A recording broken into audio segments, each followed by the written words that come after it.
For those of you who've been to a FOSI conference before know how much we emphasize research and evidence-based approaches to things. And so this panel is of particular importance for us. And I'm going to introduce our moderator, Julia Cooke. She is the International Policy Manager at the UK's regulator for online safety, Ofcom. Her work focuses on international regulatory dialogue, which is a pretty good place for her to be today, promoting coherence and capability across international approaches, and is thus the perfect person to conduct this dialogue. So Julia, over to you.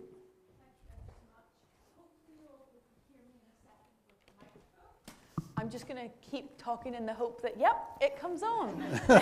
If only all tech solutions were quite as simple. It's lovely to be here with you all today. We have about 50 minutes to talk through data, trends, and evidence, so what the research is telling us. And I'm honoured to be here with such an esteemed panel. I am not going to be as talented as Stephen at introducing them, so I'm going to let them do it themselves so that they get the full honour. But with 50 minutes, we will be opening the floor for some questions. So if you have any, please keep those in your mind, get ready to share your questions, and we'll happily try and answer those at the end. But without further ado, Bojana. Thank you so much. So, good afternoon, everybody. I'm Bojana Bellamy. I lead Center for Information Policy Leadership at CIPL. We are global privacy and data policy think and do tank, actually. I suppose I work on this intersection of law, policy, technology, and best practices and compliance, and in the area which started with privacy but has kind of extended wider. And when my children ask me what I do, I said I'm a digital influencer, right? I try to influence and shape best practices in organizations, but also regulatory policies and behaviors. Hi, I'm Emily Slifer. I'm the Director of Policy at Thorn, so I'm actually representing my wonderful researchers, so I have notes in front of me this time, I don't normally. And Thorn is a nonprofit technical organization that builds technology to find and remove child sexual abuse material from the internet. Fantastic. Hi, everyone. I'm Liz Thomas. I'm for Microsoft. I also just realized that I'm actually the third Elizabeth on stage today, but I've got very large shoes to fill from our earlier panelists. I have the pleasure of sitting in Microsoft's centralized digital safety unit, so working with folks across the company and many of the people in this room on matters related to public policy and partnerships on digital safety. Thanks, Liz. Hi, everyone. I'm Stephen Vosloo. I'm with UNICEF. I'm a digital foresight and policy specialist. So my work really is at the intersection of children and their rights, their digital lives, and policy. And I'm part of an office called the Global Office of Research and Foresight based in Florence, where we do research on digital and other areas, and we do foresight work. And so I look at emerging technologies and try to understand what is coming down the line for UNICEF and for children, and what kind of policies and practices should we be thinking about. Thank you. Excellent. So as you can tell, we have quite a range of experiences, and with that comes lots of different areas that we can do research on. But to kick us off, I'm just going to ask for one piece of research that you'd be really keen to highlight to everybody here today. And I'm going to start with you, Stephen. Sure, thank you. So there's a report that we published recently with Lego and with some university partners. The project is called RITech. And it's about responsible innovation and technology for children.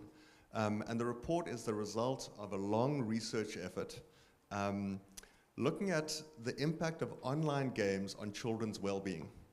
And so there were two parts to the project. The first was developing a framework for how you design digital environments that contribute positively to well-being, and then using that through the lens of games.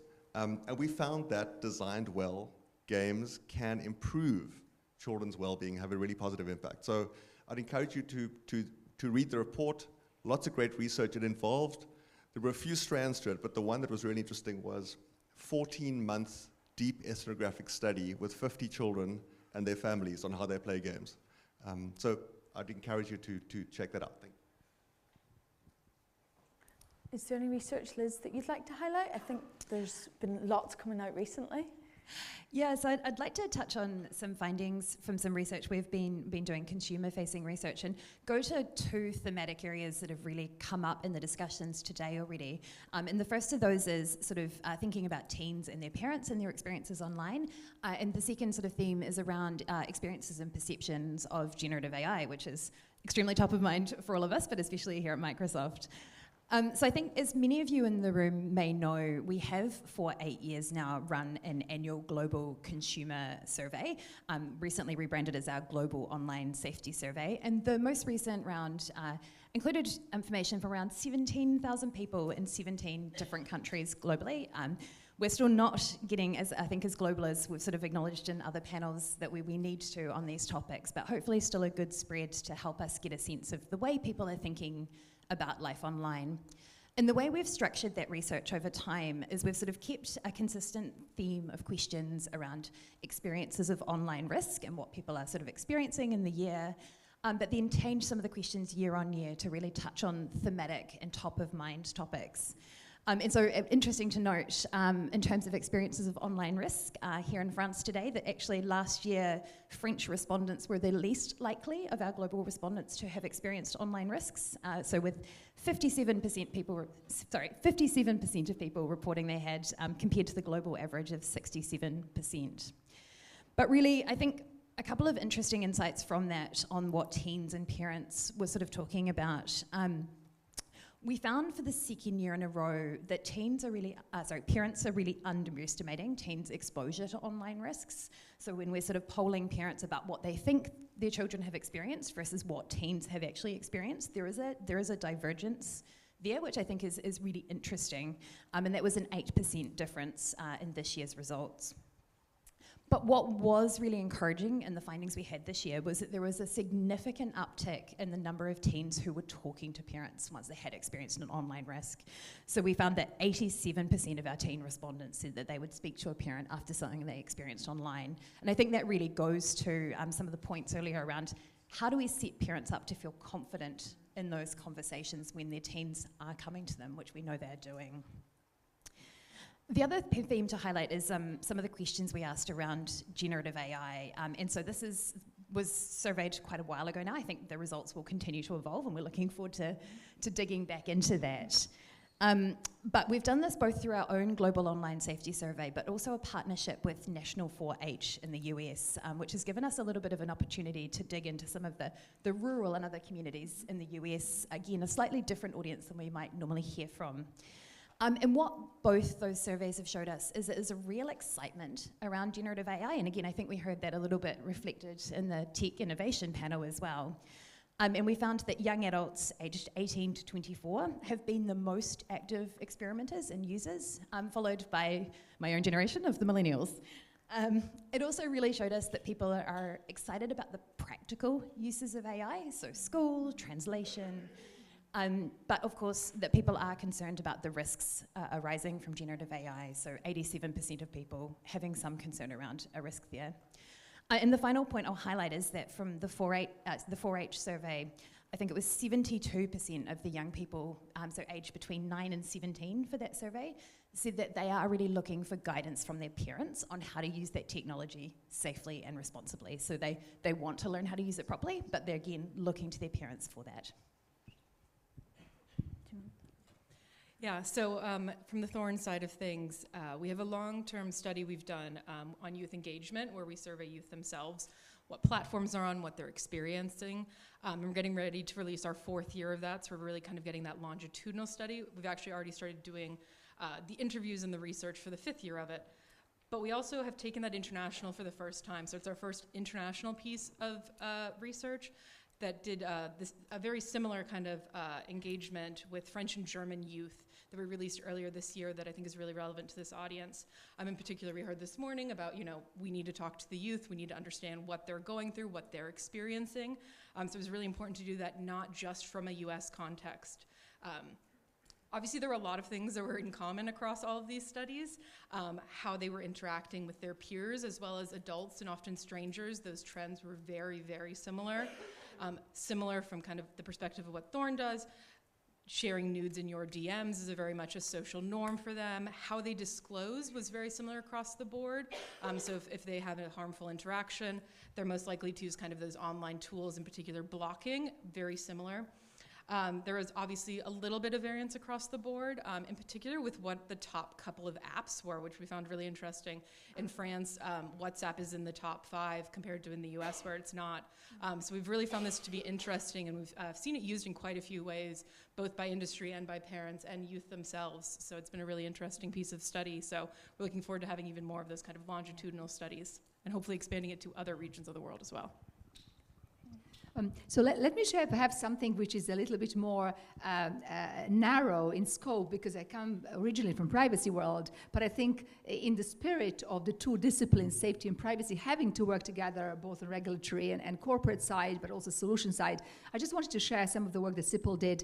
We launched a children's data privacy project about a year and a half ago, and at the end of 22, feels a long time ago, but my goodness, no, it wasn't, right? We issued this really quite deep dive paper where we looked, first of all, into the regulatory landscape in terms of children's data protection, data privacy requirements stemming from the laws, codes of conduct, which of course you have all seen, plus regulatory guidance. And we've seen a really big regulatory fragmentation. We then looked into what we identified were the 5 key areas of challenges for organizations in terms of compliance. Because again, what we at CIPL want to do, we want to signal to organizations where we think are going to be issues, and to regulators, right, Julia, so that we can work together. And you wouldn't be surprised which these 5 areas are. There's a lot of overlap with the online safety. So first of all, the topic of the consent of a child or consent of a parent and what that means, or legal basis for processing children's data for whatever purpose, from online safety to just normal service provision. What would that look like, and how does that change depending on the age, and huge fragmentation. Second area, age assurance. Okay, I mean, you know, GDPR requires you to obtain consent over a certain age, under certain age, and now, of course, with the DSA and online safety, there is going to be bigger need to understand age assurance, but that has got all kinds of privacy implications, big issue, and we've done some deep dives into that as well. The third area was one of transparency. You know, how are you transparent to children about their use of their data in an appropriate way? And again, really huge overlaps with what you're trying to do, because we have to bring these children on a journey and educate them, but in a way that they would appreciate and understand as well. And of course, privacy laws are very strict when it comes to what you should be telling children in terms of legally required. So legal privacy notice is not the same as a meaningful transparency to children. And I think we have to sort of say that very openly and very loudly, nothing wrong with that. Another area was really important is about risk-based approach to regulation and to age verification and to compliance. I mean, we really did find that that's going to be a key area where we all have to step up, right? As a society, we have to understand what are these risks and harms, but also opportunities. How do we think cross-disciplinarily about them? How do you do an impact assessment that actually takes into account risks, but also benefits? And how do you calibrate your compliance, your tools, your age verification, your transparency based also on risk? I think that's really important. So we want to sort of tell to regulators, you have to think in a risk-based way, but you companies also have to do the same. And you wouldn't be surprised that a big concept that came through our research is the growth of this focus on best interests of the child. And that really is cross-disciplinary, right? And that means we cannot look at solving anything for children through one discipline. So from that on, we kind of thought to seek allies and collaborate and work with a number of you here, Liz, with your leadership, and bringing regulators also to think about this cross-disciplinary. And we'll talk about this more, but I think that's really where I'm very interested to kind of take this work further. Last point, Liz, you said generative AI and children. My goodness me, I think actually they are going to be 10 times better and will be more savvy using Gen AI tools. But if you wouldn't be surprised when the Italian Garante actually out of blue said, OpenAI, ChatGPT, you are violating data protection GDPR law in Italy. guess what was one of the areas? It was actually children's use of ChatGPT and children's processing of data in the context of training, retraining models, and so on. So this is a big, big compliance issue. I mean, lots of investigations ongoing as well, so we're going to see more there.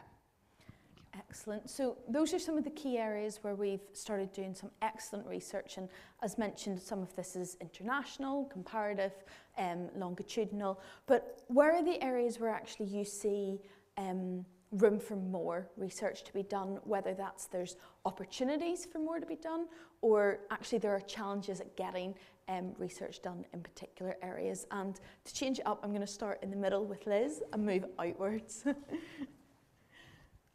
Sure. I mean, I think this is such a great question, because I think one of the things about operating in the digital safety space and on trust and safety issues is that we kind of have to approach it in the spirit of humility, and that we have to be continuing to learn. So we need new research and new understandings of harm all the time to help support us in doing our work, to support the regulators in taking an evidence-based approach and beyond. So I think that's kind of the starting point, is we have to be willing to keep looking at things and evolve and to test our understanding as technology changes, as society changes, as different norms emerge, and so really being open to continuing to learn and evolve. But certainly from a Microsoft perspective, I think one of the things we've been thinking a lot about is how we really continue to build our understanding, not only in child safety, but child well-being across a really diverse range of products and services. There's been lots of great discussion today on issues related to smartphones and the sort of the conversations that's provoked, but actually we're in a room with representatives from lots of companies with different services, all of which have different environments and settings and developmental places where kids may operate differently in those spaces. And so I think there's lots of potential for a rich research, including some of the longitudinal work as well, around what it looks like to think about risk and benefits and opportunity and child rights across that diverse range of online services in a way that we can really get to some of the risk-based approaches that were touched on in the last panel. Stephen? Thank you. So I'm really glad you, Bojana, mentioned that the best interests of the child principle, because this is something that keeps coming up again and again. I mean, it's been in the Convention on the Rights of the Child since 1989, but increasingly we see it in coming up that term in digital regulation and by companies kind of looking at this. But we don't really know how to apply it. And so UNICEF will be looking at this in partnership with Google. And I think where we want to start, I mean, ultimately we'll end up with guidance, but where we want to start is actually talking to children and understanding what are their understandings, or uncovering what are their understandings of this principle, of how they would like to see it applied, of their concepts of fairness and so forth. So I'm really glad that point was raised earlier, that youth engagement and meaningful youth engagement and research is critical. So we're looking forward to that. We're going to talk to children around the world and bring those voices and perspectives to regulators, to companies, as we try and grapple with this. That was the one. I think the other area really is just this point of being, looking at the generative AI. We just don't know how children are using it, are thinking about it. Perhaps we have some data points from the US, from Japan, from FOSI's previous research in Germany. We just don't know in South Africa or in India. And so we have a big study called Disrupting Harm with UNICEF. And we're entering a second phase now where we will work or do research in 13 countries. Armenia, Morocco, Tunisia, Colombia. And for the first time, we've baked in 5 AI-related questions. And so we will get 13,000 responses. These are all one-on-one interviews with children and their caregivers. So really trying to dig into, because once we understand what the hopes and the fears are and the usages, we can start to develop appropriate policies. So I think those are the 2 areas I'd highlight. Emma? Keeping us on our toes, I'm not sure which way. No, I think there are 2 things. I mean, 3, because we can always say Gen AI, deep fakes, et cetera, but I'll leave that one aside. But I feel like if you don't say it at least once on a panel, you've done something wrong, right? One for us that we're kind of focusing on at the moment is sextortion, how it differs from other crimes, what's going on exactly in that space. You hear like the big news stories, the big headlines, But what does the data actually show?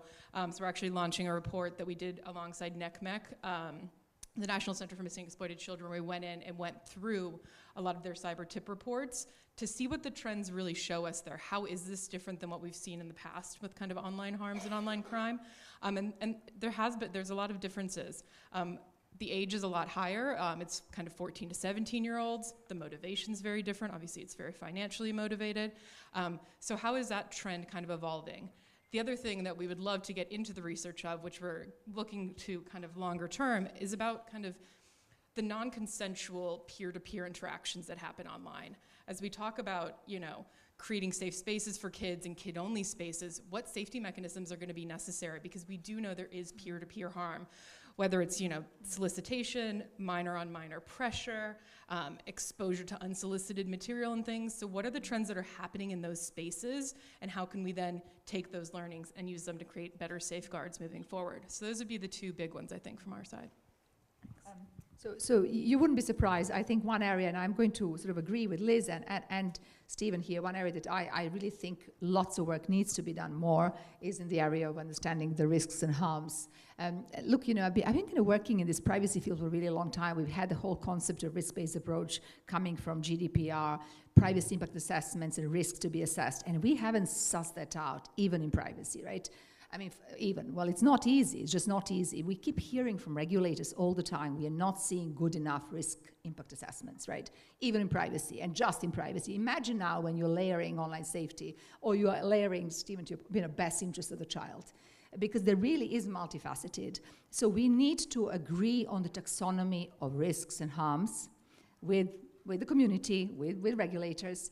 We need to agree on how we measure likelihood and severity of that. What are the best practices? And companies need to, frankly, be better doing that and practicing. You know, practice makes perfect. The more you do, the better. And then there has to be consensus with regulators that what they have done is good enough from a regulatory perspective. So I really think more work there needs to be done. And of course, we'll talk about that cross-disciplinary as well.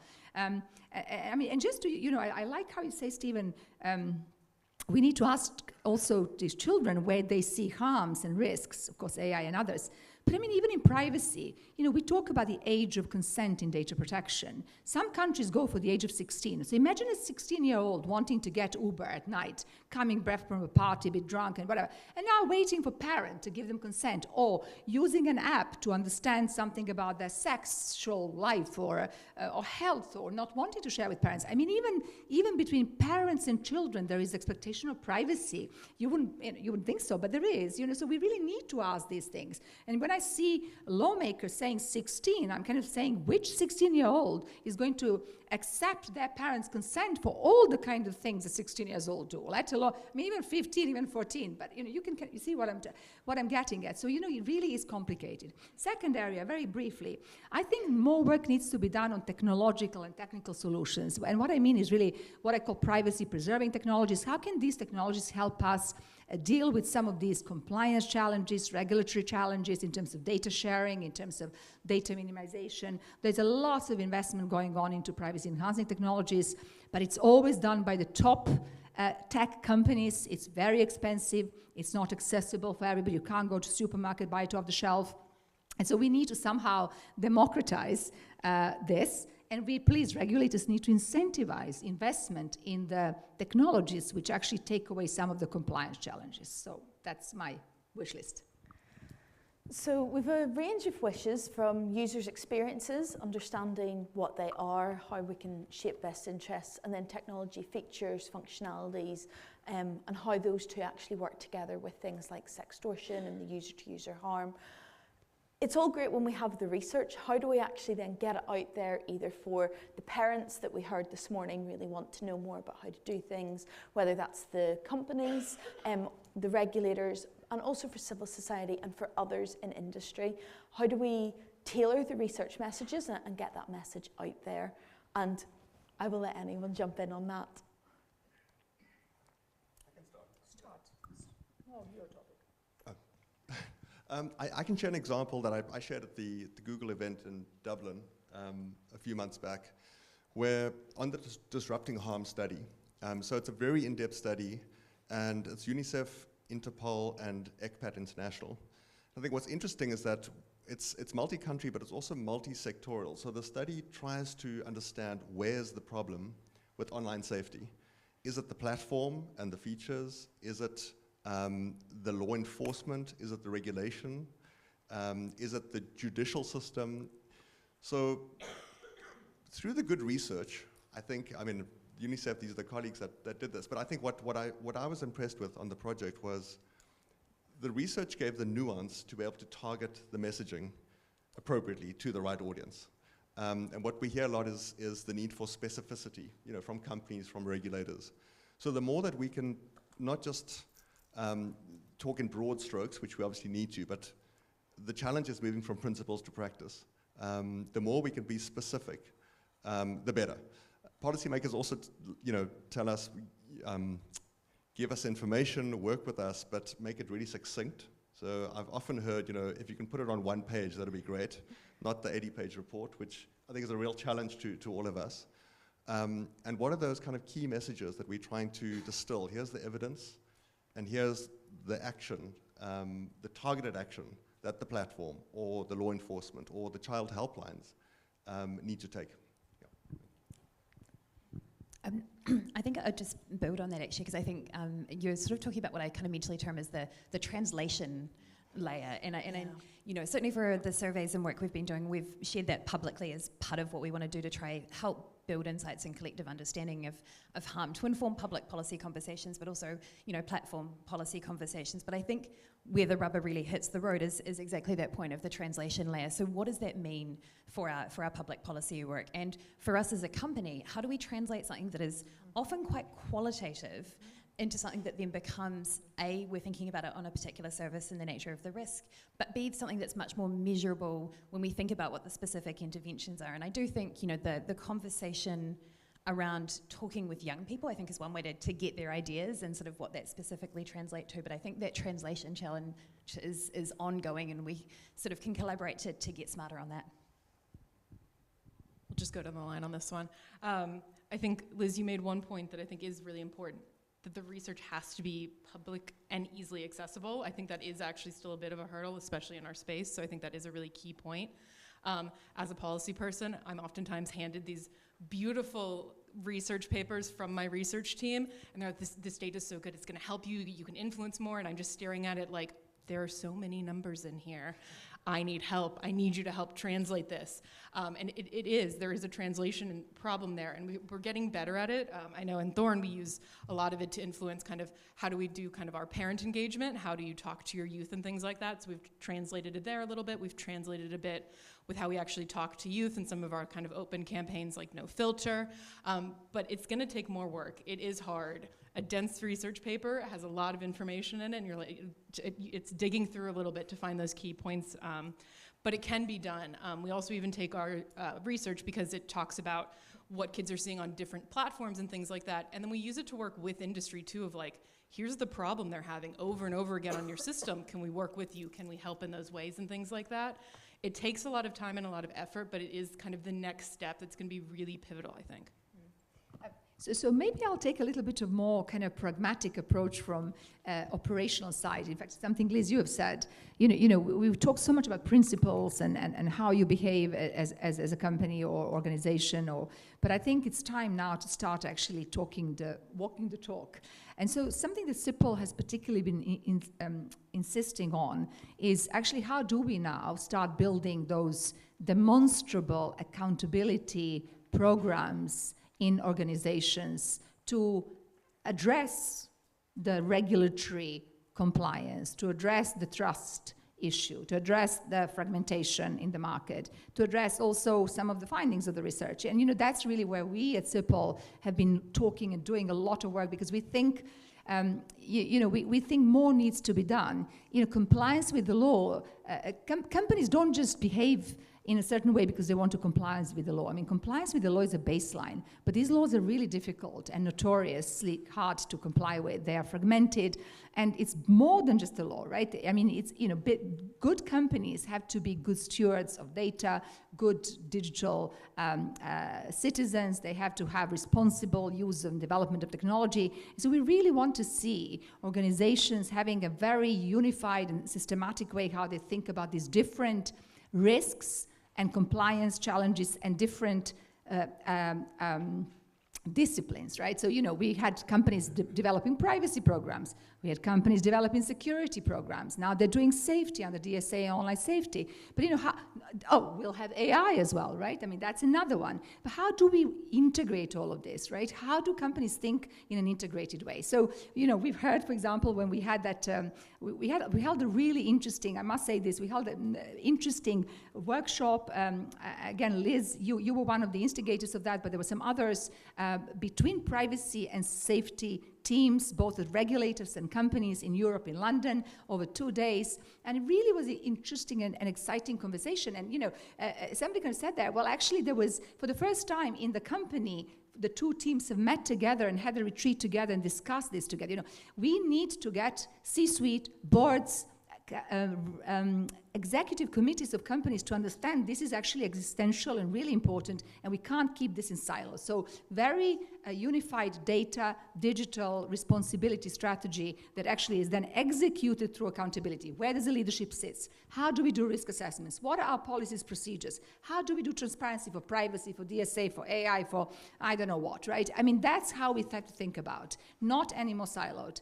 And we have to help the SMEs, because I think, you know, we expect Microsoft to do this, and we expect Google and all the platforms, but actually we need the smaller organizations to step up as well. So that's really one area. It's really layering that compliance and building the culture where it's not about compliance, it's about behaviors, right? And I kind of feel there is a need to do that, but I do have to sort of also say what I see in companies.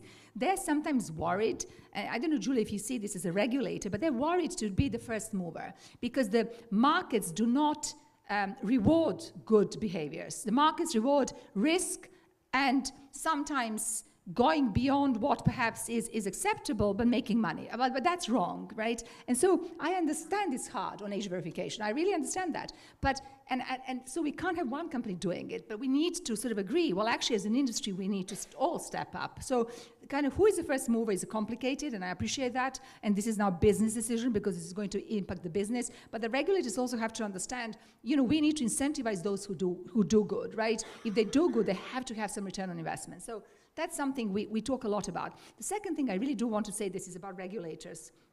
I feel that there is more need for sharing between different regulators in between themselves. I don't know if you've discussed the Digital Regulatory Cooperation Forum, which is a really interesting concept born in the UK. UK has got a very good, generally, standing on what I call smart regulation. And it's really interesting. We've seen this in Australia picked up as well. There is something like this emerging in Netherlands, in Germany, France. Other countries are thinking about that, where the four regulators, and in this case it's an online safety regulator, Julia's Ofcom, privacy, financial service, and competition, have created this super regulatory body with the CEO, with the plan institutionalized, and they work together on cross-disciplinary areas. And you wouldn't be surprised, there is a huge interest in privacy and online safety, children, one of that, but not just for children, for everybody, right? But also fairness. I mean, you know, what does fairness mean from children's perspective, from privacy perspective, from AI perspective? Everybody's going to have or financial service fairness. Everybody will have a different expectation from regulators. So we need to make sure that we have a unified way to tell the companies, this is what we expect from you to do, and you need to come back from a cross-disciplinary perspective. So that's really something I would like to see. And through that as well, more of a risk-based, more of an outcomes-based approach by regulators. I mean, we are seeing a lot of fragmented regulation, and it's not helping anybody. You know, you can't specify to people how you do age verification. You can't. You have to say, this is the outcome you have to achieve. This is the risk-based approach you have to do. We're going to test you on how well you do it, but we're not going to test you whether you've done it this way or that way. And that has to be the approach by regulators. But again, I don't think everybody thinks like that. Can I jump in? Yeah. Just because, no, there was, you made a point that I think I would love to emphasize even more, and it's about transparency, actually. We're talking about data, research, and trends. And one of the things, this is where my policy brain comes on and I switch out of the researcher mode, that I think we need more of is greater transparency. To your second point of, you know, how do we encourage the best behavior? One of the ways we do that is if everybody sees that everybody's doing something in child safety, no one will want to be the outlier. You could then create an incentive model. So I think transparency is another huge piece of the puzzle here that we don't talk about enough. And I think we really need to really make sure we nail that. Yes. Now you got me going on transparency. I agree with you completely. You know, so because again, most people think about transparency vis-a-vis the user, but no, you know, there is multiple transparency. There's a transparency versus your auditors. There's a transparency versus your regulator. There's a transparency versus your NGOs who are kind of asking these difficult questions. Frankly, it's vis-a-vis investors as well. And so we have to do. We keep hearing from regulators, they're telling us, bring the technologist, bring the scientist in the room. Don't just bring me the lawyer and the compliance manager and, policy person. We want to actually know how this really works. So I think that's really good. By the way, sandbox is a really interesting way in which experimentation can happen, and some of the research can be applied as well between a regulator and company. So I'd like to see more of that as well. Yeah, go ahead. I'll be brief, but I just wanted to pick up on one other point, which I think is the cross-disciplinary piece, and it goes to the conversation we've had a little bit on the best interest of the child, which is I don't think we can get to that kind of holistic assessment without really having a cross-disciplinary understanding of harms, and privacy and safety is one that immediately comes to mind, but there are other pieces as well, and I think that is a really important piece to highlight in terms of doing our research and understanding the harms.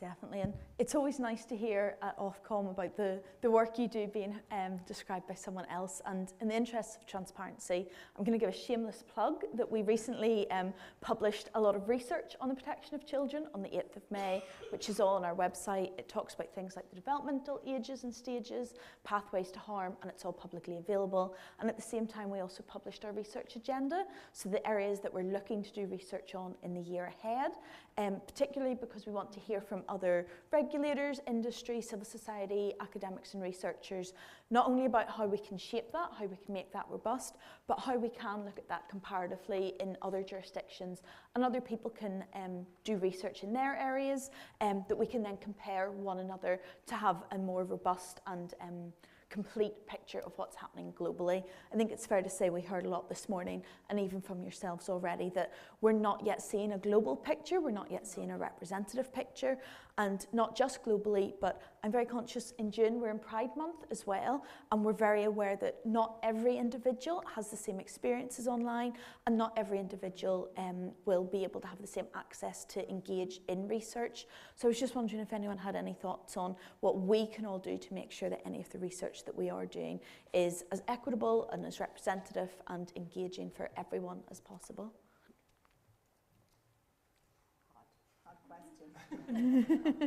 Or what you would like to see more of, perhaps, in that regard. And I will say that we've only, after this question, I will open up to the floor, so if you do have questions, it's only a few minutes until that. I'll toe in very, very briefly and quickly then, because it's Pride Month. We did do a study last year with the LGBTQ plus community that did show that very different harm and kind of scale of harm in comparison to our kind of normal youth engagement survey. So it's one we need to do more of. We need to deep dive into those communities and learn even more as we go along, because that's one study from one org. We're going to need more of that, and obviously from a non-US centric point of view as well. Yesterday I was actually in Brussels, and we had a panel on AI. Of course we did, AI Act and accountable AI. And in fact, one of my panelists made a really interesting point. It was Professor Mark Laser, and he does lots of work on dark patterns and other stuff. But anyway, he sort of said, really we have to do inclusive design. And I like that. I said, I'm going to borrow that, plagiarize with pride. Because it's really very smart. What he's saying, you can't just design for majority. You actually have to think about the outliers. And not that anybody is or anything is outlier, but you have to kind of think about these unusual use cases and be ready to actually apply your design to that as well and have an answer for that. So I don't know what that looks like. I think it's hard for companies to do that, but I think that's what they have to do. 2 brief points is we have included stats on the experiences of LGBTQI plus young people in survey results, and unsurprisingly, sadly, we found that they are 11% more likely to experience online risk. But that is just one stat. It's not enough to give us a sense of the deep dive into some of those perhaps more vulnerable populations. And just following up on that point on inclusive design, I think there's a really interesting piece to keep exploring around the way studies are designed with young people. And I'll mention here, and Amanda Third at the University of Western Sydney has done a lot of really interesting kind of child-led research projects. And I think there's a lot from us to learn about the way we engage with the communities that we want to study to help do that meaningfully. If I can just pick up on the word meaningful, inclusive design or inclusive research is not easy. It really takes a lot of work, a lot more funding often. But how do you do it in a way that also isn't just tokenistic, and that you have, one LGBT plus child, or one child from a poor community, one from a rich? It needs to be ongoing and meaningful. So the inclusion by design needs to be there as a principle.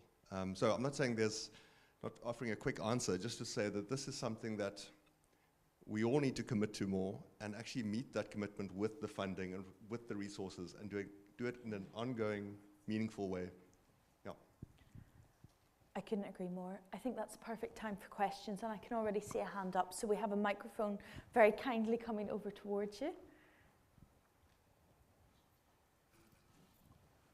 Thank you. Hi, everyone. I'm Anastasia Diakova, founder of leading NGO in Ukraine, who protect children from online sexual abuse and exploitation. It's incredible that we do according to research, but I have a question about implementation, and maybe it mostly to Stephen as representative of UNICEF. As you know, it's full invasion in Ukraine, and children have really challenges with studies. So UNICEF had an incredible initiative in Ukraine by providing 60,000 smartphones and planchets for children, but none of them have parental control, and children are not provided with any knowledge.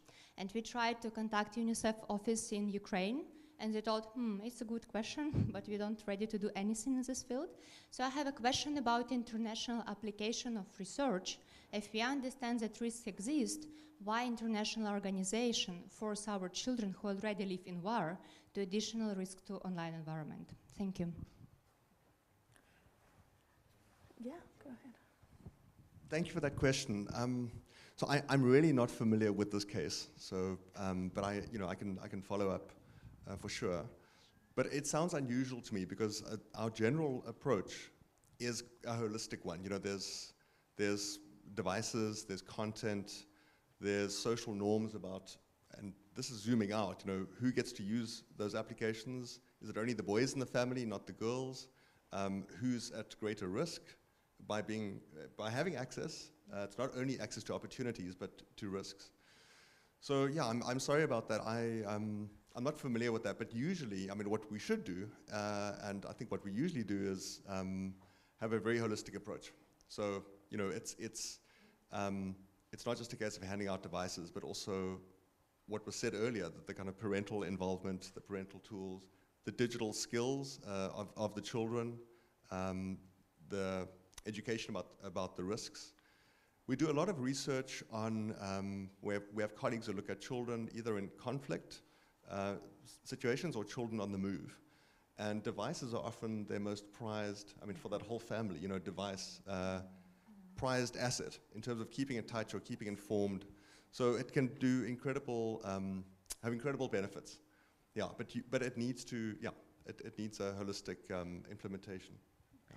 And I think in general we see that, and what we've tried to demonstrate with this panel is that the research is one area in the life cycle and in the design. It's a constant feedback loop. We have the challenges like the translation, making sure we're having inclusive research, but we then need to translate that to our policy, we continue to implement, and then research, has that worked, what hasn't, what still needs to be done. So I think we probably have implicitly pointed it out, but it's always worth making it explicit. It's a life cycle, it's always ongoing, and I don't think any of us ever necessarily see it as officially done.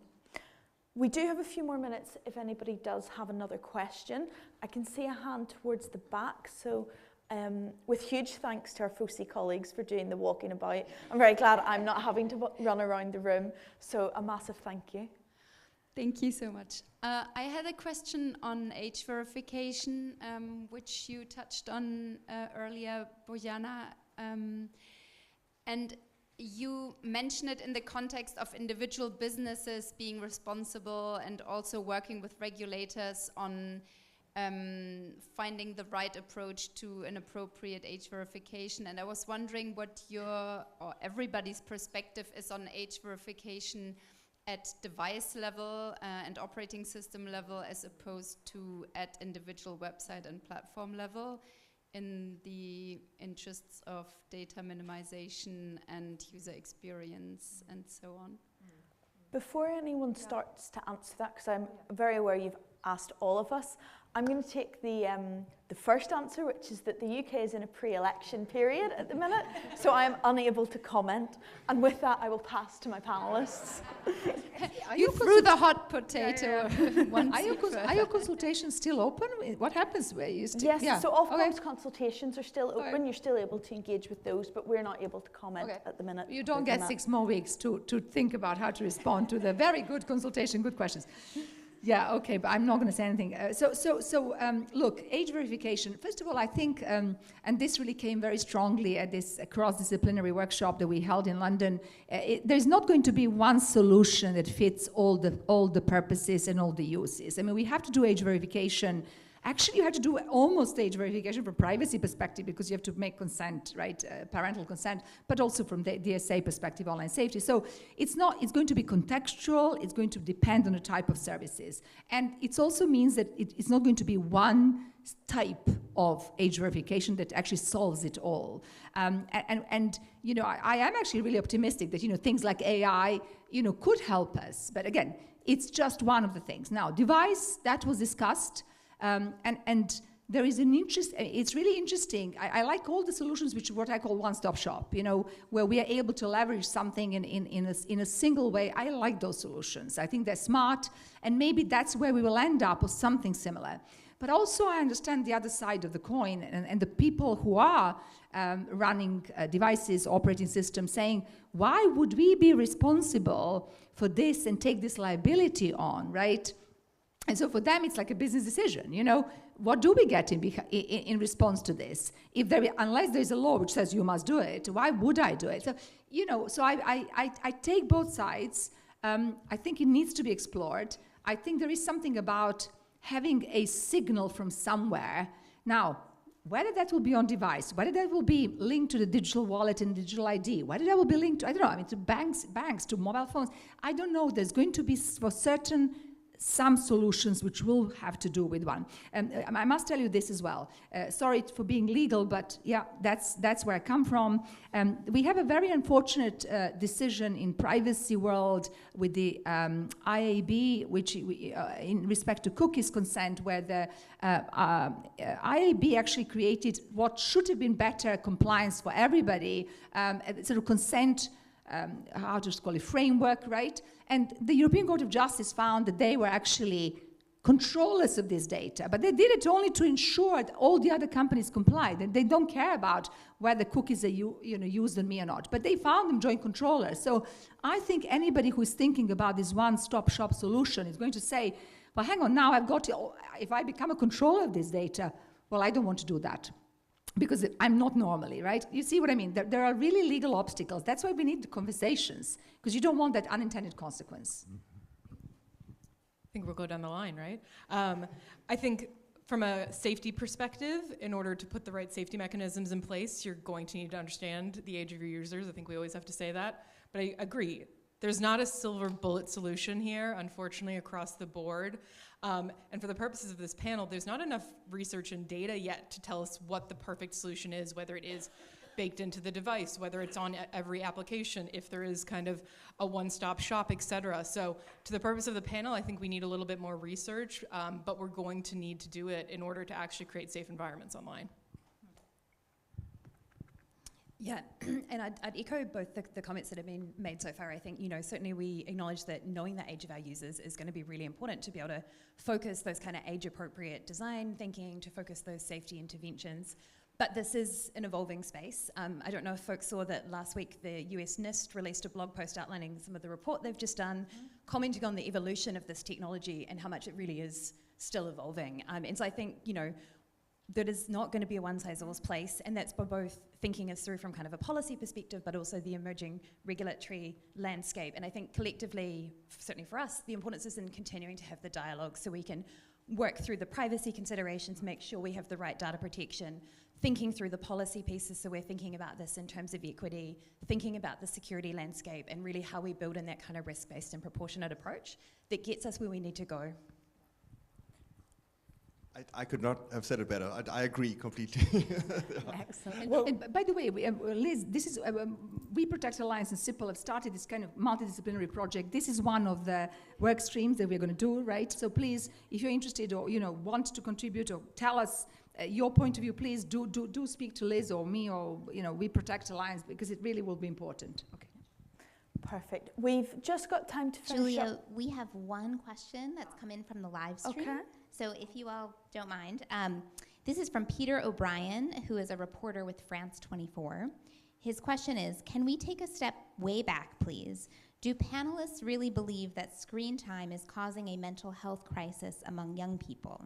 How much credence do they lend to the influential but controversial work of Haidt and Twenge on this? We have about a minute left, so if anyone has a quick answer, I feel like that's an excellent question, but challenging to answer in a minute. If anyone wants to try it, they're more than welcome. Otherwise, we can connect afterwards. Yes, no? Well, I don't know. Very short answer. Follow the data. So if there's compelling data, this is a research panel. What is the research telling us? And I think what the research is telling us broadly is that there may be some correlation, but there isn't really a causation being found. I mean, I guess where you look matters, but certainly in terms of the research that UNICEF has done, we've not found a strong kind of causation, except at the fringes of, you look at 100,000 children, the ones who do massive usage or ones who do no usage. Those are different, but the large majority middle, we have not found a strong correlation and causation between kind of online use and a decline in mental health. Yeah.